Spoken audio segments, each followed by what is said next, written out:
Assalamualaikum teman-teman, kembali lagi dengan saya Vida di channel YouTube Vida Bacain Buku. Apa kabar teman-teman? Mudah-mudahan selalu baik dan berbahagia. Kali ini kita baca sesuatu yang berbeda, boleh ya? Kali ini pengen baca sebuah novel, dan novel ini adalah sebuah novel dari Jepang, dan ini pernah dimuat di beberapa surat kabar di Jepang, dan di Indonesia sendiri ini dimuat di Kompas. Jadi judul buku ini adalah Musashi, pengarangnya Eiji Yoshikawa. Penerjemahnya adalah tim Kompas, penerbit Gramedia Pustaka Utama. Dan ini bukunya adalah setebal 1248 halaman. Musashi ini adalah novel karangan Eiji Yoshikawa, penulis berkebangsaan Jepang, dan di Jepang kisah ini diterbitkan pertama kali ini dalam bentuk serial di dalam surat kabar Jepang Asahi Shimbun, yaitu pada tahun ini. Tahunnya adalah 1935 sampai dengan 1939. Gimana teman-teman, ini udah lama banget novelnya ya, dan ini sebelum Indonesia merdeka loh. Mereka sudah punya surat kabar dan ada buku sebagus ini. Dan dibukukannya adalah pada tahun 1980-an. Di Indonesia sendiri, novel kisah ini pertama kali ini diterbitkan berupa cerita bersambung di surat kabar Kompas, dan ini setelah buku ini dibukukan, yaitu pada tahun 1983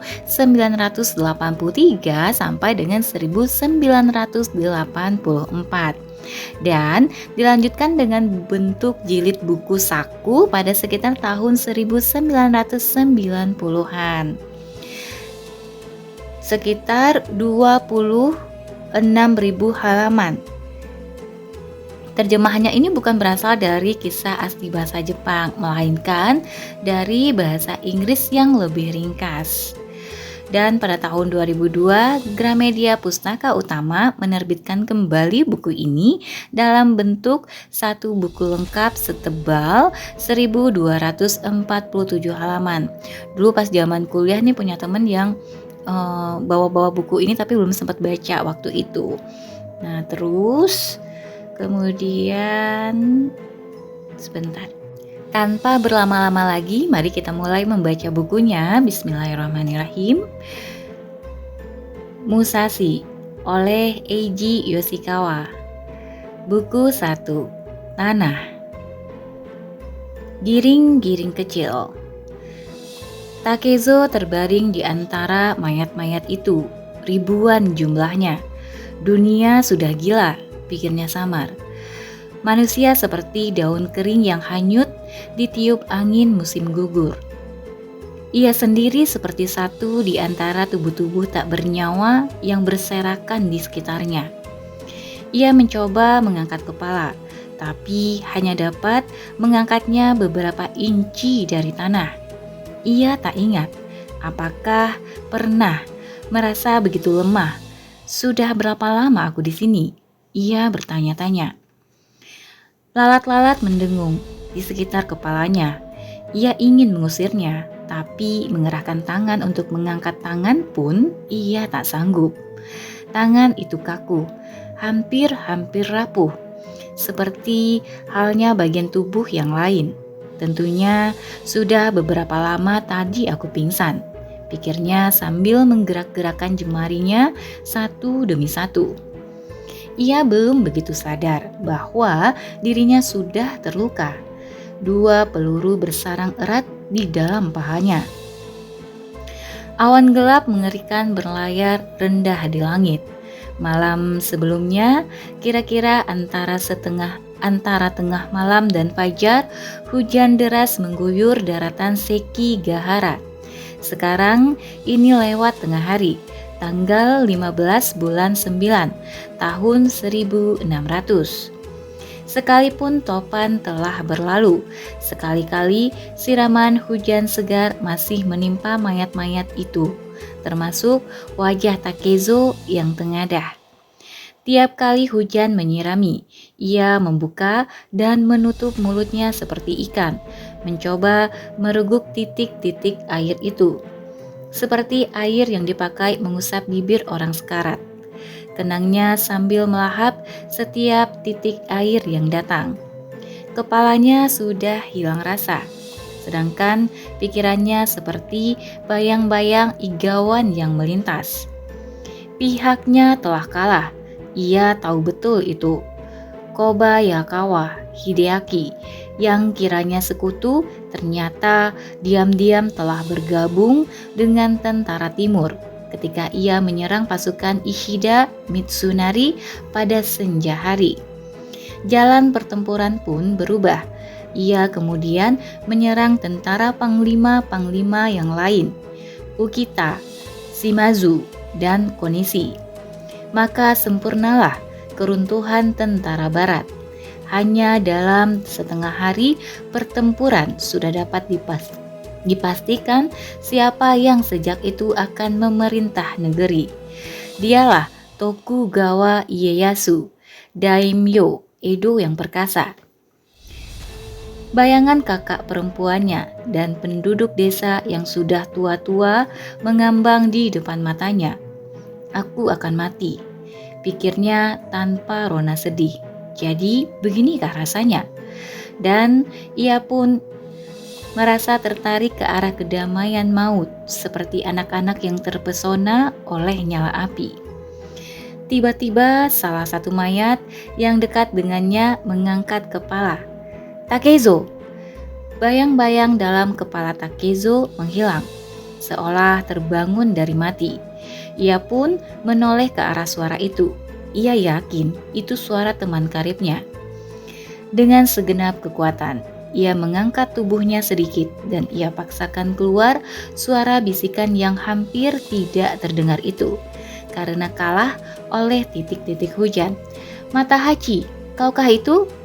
Lalu ia rebah, terbaring diam mendengarkan. Takezo, betul-betul kau masih hidup? Ya, hidup, serunya. Tiba-tiba keluar pongahnya. Dan kau? Kau sebaiknya jangan mati juga, jangan berani-berani. Matanya lebar terbuka sekarang, dan senyuman tipis bermain di bibirnya. Mana bisa aku mati? Oh, tidak. Sambil terengah-engah karena merangkak, menyeret badan dengan susah payah, Matahachi pun mendekati sahabatnya setapak demi setapak. Ditangkapnya tangan Takezo, tapi yang ia cengkram dengan kelingkingnya sendiri hanyalah kelingking temannya itu. Sebagai sahabat, sejak anak-anak mereka sering mematrikan janji dengan cara itu. Ia pun lebih mendekat lagi dan kemudian menggenggam tangan sahabatnya itu seluruhnya. Sungguh, aku tak percaya kau hidup juga. Tentunya hanya kita yang selamat. Jangan begitu terburu-buru. Aku belum mencoba berdiri. Mari ku bantu, ayo kita pergi dari sini. Tapi tiba-tiba saja Takezo menarik Matahachi ke tanah dan menggeram. Pura-pura mati, celaka. Pura-pura mati, celaka lagi. Bumi pun mulai menderum, seperti kawah gunung. Lewat tangan mereka berdua, tampak angin pusaran sedang mendekat. Dan semakin mendekat. Baris-baris penunggang kuda sehitam jelaga meluncur langsung menuju mereka berdua. Bajingan, mereka kembali, kata Matahachi sambil terus mengangkat lutut seolah-olah bersiap melompat. Takezo langsung menangkap pergelangan kakinya hingga hampir-hampir mematahkannya serta merenggutnya ke bumi.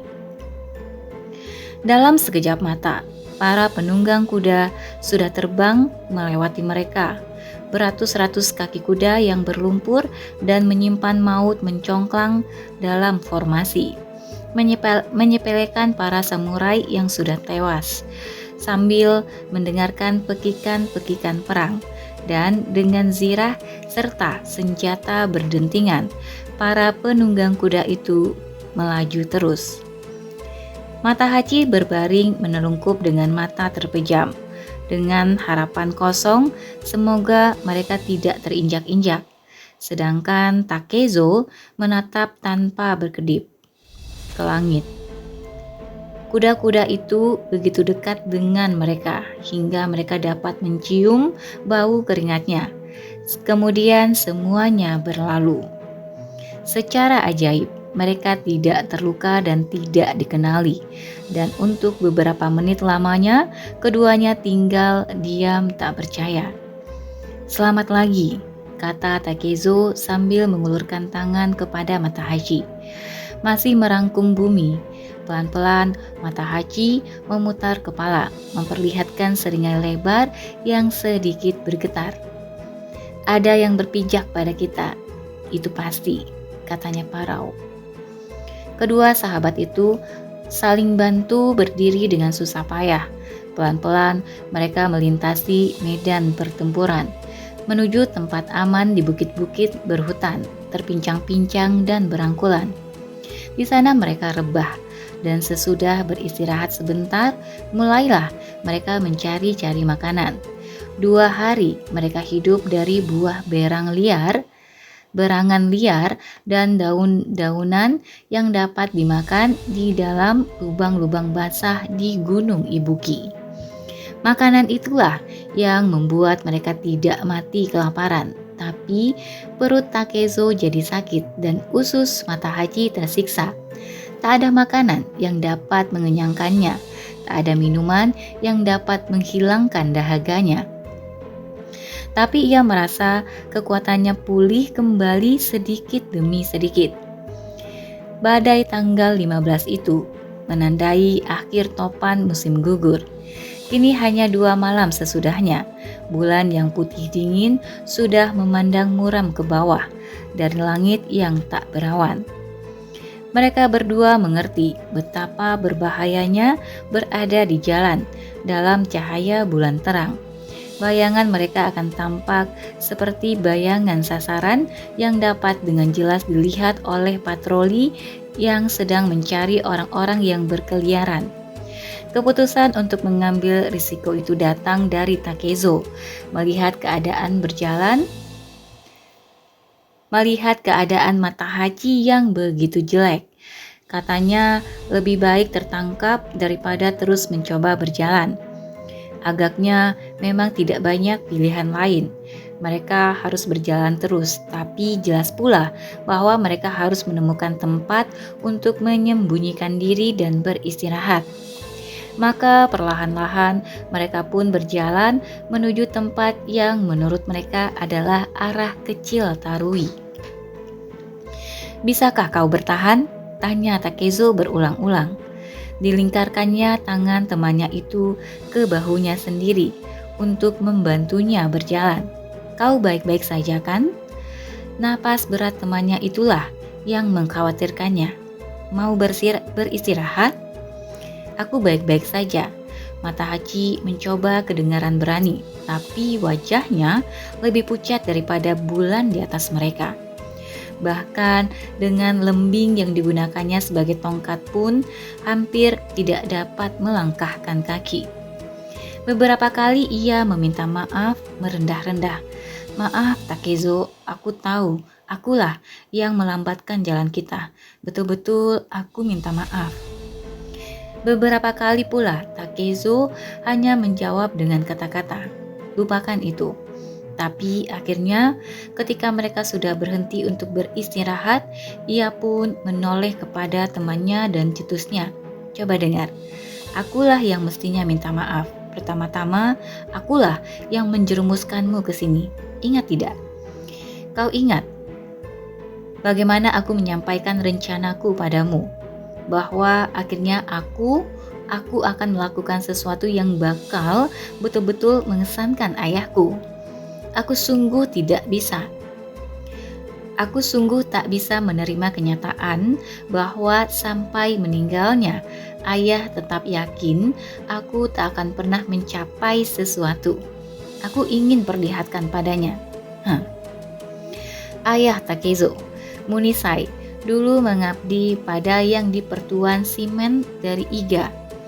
Begitu Takezo mendengar bahwa Ishida Mitsunari sedang membentuk tentara, ia pun yakin bahwa kesempatan yang hanya sekali seumur hidup akhirnya datang baginya. Ayahnya seorang samurai. Apakah tidak sewajarnya kalau ia pun menjadi samurai? Ia ingin sekali ia memasuki kancah keributan untuk membuktikan keberaniannya, untuk membuat berita besar seperti api kebakaran melintas dusun. Ia telah memenggal jenderal musuh. Ia sangat ingin membuktikan dirinya sebagai orang yang harus diperhitungkan, dihormati, bukan hanya sebagai perisau dusun. Takezo mengingatkan Matahachi tentang semua itu, dan Matahachi mengangguk. Aku tahu, tapi aku merasa begitu juga, bukan hanya kau. Takezo melanjutkan, aku minta kau mengawaniku karena kita memang selalu bersama-sama melakukan semuanya. Tapi perbuatan ibumu itu sungguh mengerikan. Dia berteriak-teriak mengatakan pada semua orang bahwa aku gila dan brengsek. Dan tunanganmu Otsu, saudara perempuanku, dan semua orang menangis. Katanya pemuda-pemuda dusun seharusnya tinggal di dusun. Ya, barangkali mereka benar. Barangkali mereka benar juga. Kita ini anak laki-laki satu-satunya, dan kalau kita terbunuh, tidak ada yang melanjutkan nama keluarga. Tapi peduli apa? Aku begitu mestinya hidup. Mereka berhasil menyelinap keluar dusun tanpa kelihatan orang dan merasa yakin tidak ada lagi penghalang yang memisahkan mereka dengan kehormatan pertempuran. Namun, ketika sampai di perkemahan Shimen, mereka berhadapan dengan kenyataan perang. Mereka langsung diberitahu bahwa mereka tidak akan menjadi samurai dalam waktu singkat. Bahkan tidak dalam beberapa minggu, tak peduli siapa ayah mereka. Bagi Ishida dan jenderal-jenderal lain, Takezo dan Matahachi hanyalah sepasang orang udik. Tidak banyak lebihnya dari anak-anak yang kebetulan memegang sepasang lembing. Paling banyak yang dapat mereka peroleh adalah izin untuk tinggal di sana sebagai prajurit biasa. Tanggung jawab mereka, kalaupun dapat dinamakan demikian, hanyalah mengangkut senjata, periuk nasi, dan alat-alat rumah tangga lainnya.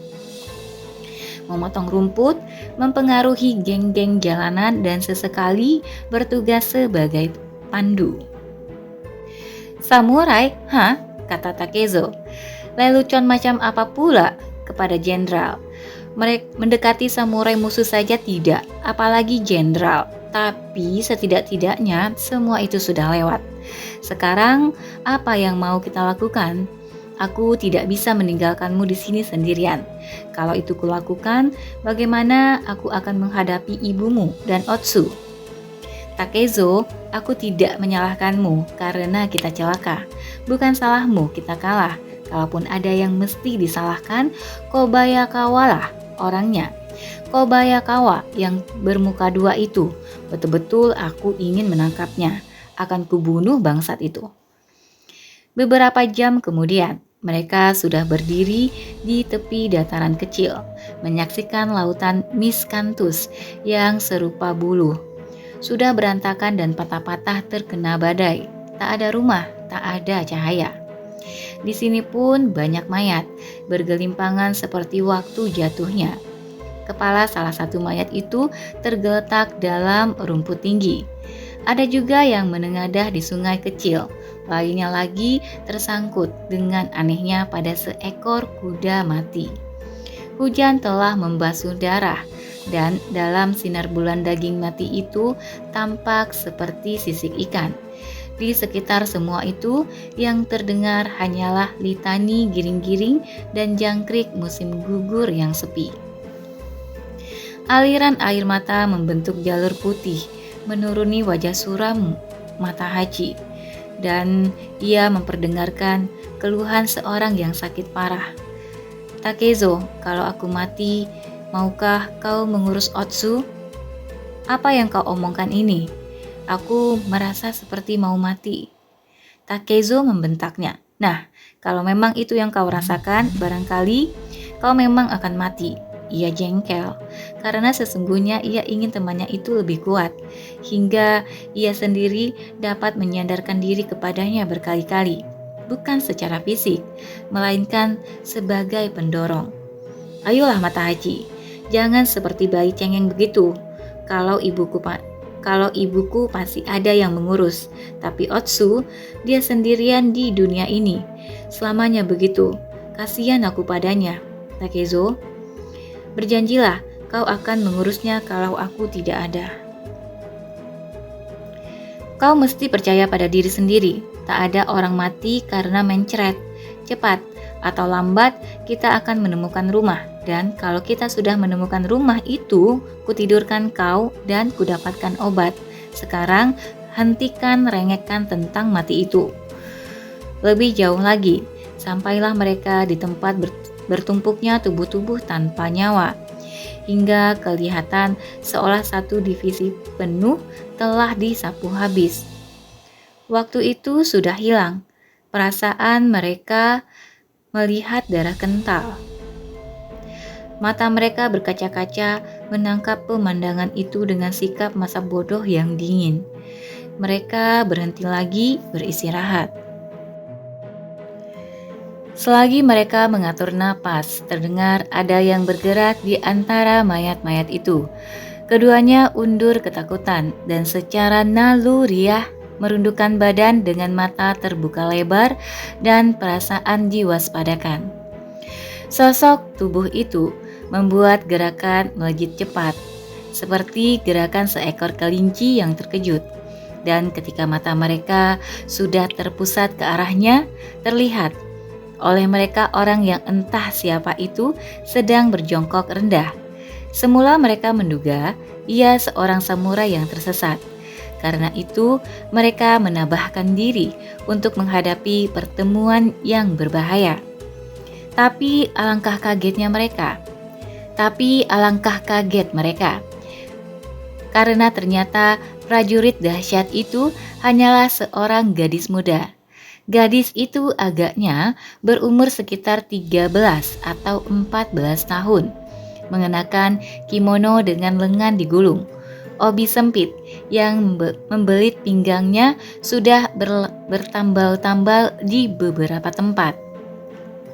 Namun terbuat dari brokat emas.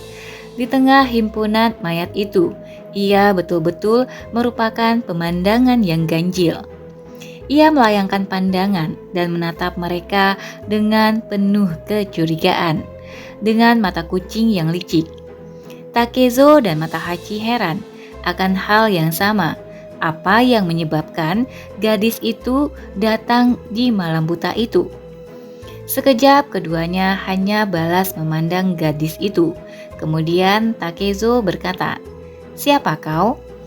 Gadis itu mengerdip beberapa kali, berdiri lalu enyah dari situ. "Stop!" seru Takezo. "Aku cuma mau mengajukan satu pertanyaan padamu. Jangan pergi dulu." Tapi gadis itu sudah pergi, seperti kilasan kilat di tengah malam, dan bunyi giring-giring kecil pun menghilang ke dalam ngeri kegelapan. Apa mungkin itu hantu? Renung Takezo keras, sementara ia memandang kosong ke dalam kabut tipis. Matahachi menggigil sedikit, tapi memaksakan diri tertawa. Kalau ada hantu di sini, tentunya hantu itu serdadu-serdadu itu kan? Sayang, aku telah membuat gadis itu takut, kata Takezo. Tentunya ada dusun di dekat-dekat sini, dan dia tentunya bisa memberikan petunjuk pada kita. Mereka berjalan terus, mendaki bukit pertama dari 2 bukit yang ada di hadapan mereka. Di cekungan sebelah sana terdapat paya-paya yang menghampar ke selatan Gunung Fuwa, dan tampak cahaya hanya setengah mil jauhnya. Ketika mendekati rumah pertanian itu, terasa oleh mereka bahwa rumah itu bukan sekedar rumah biasa. kelihatan dari tembok tanah tebal yang mengelilinginya, juga dari pintu gerbangnya yang boleh dikatakan megah, atau setidaknya sisa-sisanya, karena pintu gerbang itu sudah tua dan sudah sangat memerlukan perbaikan. Takezo mendekati pintu itu dan mengetuk-ngetuk pelan. "Permisi." Karena tidak ada jawaban, ia mencoba sekali lagi. "Maaf kami mengganggu pada jam seperti ini, tapi temanku ini sakit. Kami tak ingin menyusahkan, dia perlu istirahat sedikit." Mereka mendengar orang berbisik-bisik di dalam dan akhirnya terdengar bunyi orang berjalan ke pintu. "Kalian yang berkeliaran di Sekigahara kan?" Suara itu datang dari seorang gadis muda. "Betul," kata Takezo. "Kami bawahan Lord Simon dari Iga." "Menyingkirlah, kalau kalian ditemukan orang di sini kami bisa celaka." "Betul-betul kami minta maaf telah mengganggu seperti ini, tapi kami telah lama sekali berjalan. Temanku ini butuh sedikit istirahat, hanya itu dan..." "Pergilah, menyingkirlah." "Baiklah kalau memang itu yang Anda kehendaki, tapi apa tak bisa temanku ini diberi obat? Perutnya sakit sekali, hingga sukar bagi kami berjalan terus." "Entahlah." Beberapa waktu kemudian, mereka mendengar langkah-langkah kaki dan bunyi dering kecil menjauh ke dalam rumah. Makin lama, makin lemah. Baru pada waktu itulah mereka melihat wajah itu. Wajah itu tampak di jendela samping, wajah seorang wanita, dan wajah itu memperhatikan mereka terus. "Akemi," serunya. "Biar mereka masuk. Mereka prajurit biasa. Patroli Tokugawa tak akan membuang-buang waktu buat mereka. Mereka tak dikenal." Akemi membuka pintu, dan wanita yang memperkenalkan diri sebagai Oko itu pun datang untuk mendengarkan cerita Takezo. Maka disetujuilah bahwa mereka tidur di lumbung. Untuk mengobati sakit perutnya, Matahachi mendapat tepung arang, magnolia, dan bubur beras encer dengan campuran bawang. Beberapa hari berturut-turut, ia tidur terus-menerus, sedangkan Takezo duduk berjaga-jaga di sampingnya sambil mengobati luka-luka peluru di pahanya dengan minuman keras murah. Pada suatu malam, kira-kira seminggu kemudian, Takezo dan Matahachi duduk mengobrol. "Mereka tentunya punya usaha tertentu," kata Takezo. "Aku tak peduli dengan kerja keras mereka. Aku senang mereka telah menerima kita." Tetapi rasa ingin tahu Takezo telah bangkit. "Ibunya belum begitu tua," sambungnya. "Aneh bahwa mereka berdua hidup sendiri di pegunungan ini. Apa menurutmu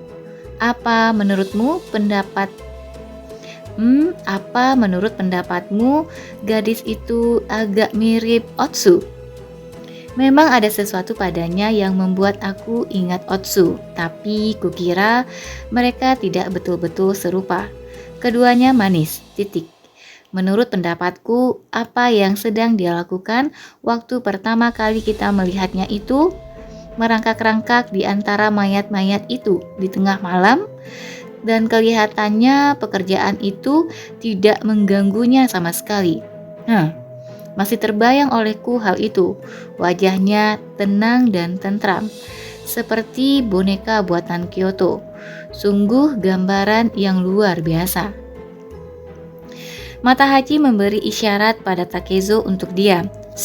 "Kudengar giring-giringnya." Ketukan ringan Akemi di pintu terdengar seperti ketukan burung pelatuk. "Matahachi," Takezo panggilnya lembut. "Ya, ini aku." Takezo berdiri dan membuka kunci. Gadis itu membawa sebagi obat-obatan dan makanan dan bertanya tentang kesehatan mereka. "Jauh lebih baik, terima kasih untukmu, juga untuk ibumu. Ibu bilang bila kalian sudah sehat, Kalian jangan bicara terlalu keras atau pergi keluar. Takezo pun menjawab atas nama mereka berdua. Kami minta maaf sudah membuat repot kalian. Oh, tidak apa-apa. Cuma aku minta kalian berhati-hati. Ishida, Mitsunari, dan beberapa jenderal lain belum tertangkap. Mereka mengawasi daerah ini dengan ketat dan jalan-jalan penuh dengan pasukan Tokugawa. Betul? Makanya, biar kalian cuma prajurit biasa, ibu bilang, kalau kami tertangkap menyembunyikan kalian kami akan ditahan. Kami tak akan bikin ribut, janji Takezo. Malahan, muka mata Hachi akan kututup kain kalau dia mendengkur terlalu keras. Akemi tersenyum, membalikkan badan untuk pergi dan katanya, "Selamat malam, aku akan pergi lagi besok pagi." "Selamat malam, aku akan datang lagi besok pagi." "Tunggu," kata mata Hachi. "Apa salahnya kau datang ke sini, bicara dengan kami sedikit?" "Tidak bisa." "Kenapa?" "Ibu nanti marah." "Peduli apa dengan ibumu? Berapa tahun umurmu?" 16. "Kalau begitu, badanmu terlalu kecil ya?" "Terima kasih atas komentar itu." "Di mana ayahmu?" "Tidak punya lagi." "Maaf, lalu bagaimana kalian hidup?" "Kami bikin mocha, obat yang dibakar di kulit buat menghilangkan sakit itu." "Ya, mocha daerah ini terkenal. Musim semi kami memotong mugwort di Gunung Ibuki. Musim panas mengeringkannya, lalu musim gugur dan dingin membuat mocha kami jual di Tarui. Orang datang dari mana-mana hanya untuk beli mocha itu. Kiranya kalian tidak butuh lelaki untuk mengerjakan itu." "Oh, kalau itu yang ingin kalian ketahui, lebih baik aku pergi." "Nanti dulu sedikit lagi," kata Takezo. "Ada satu pertanyaan lagi." "Apa itu?" "Malam ketika kami datang kemari, itu kami melihat seorang gadis di medan pertempuran, dan ia mirip sekali denganmu. Apa itu kau?" Akemi cepat membalikkan badan dan membuka pintu. "Apa kerjamu di sana?" Gadis itu membanting pintu di belakangnya, dan ketika ia berjalan ke rumah itu, giring-giring kecil pun berdering dengan iramanya yang aneh dan sumbang. Oke, sampai di sini dulu untuk subbab giring-giring kecil. Nanti kita ketemu lagi di bab berikutnya, yaitu tentang sisir. Terima kasih untuk yang sudah mendengarkan. Assalamualaikum warahmatullahi wabarakatuh.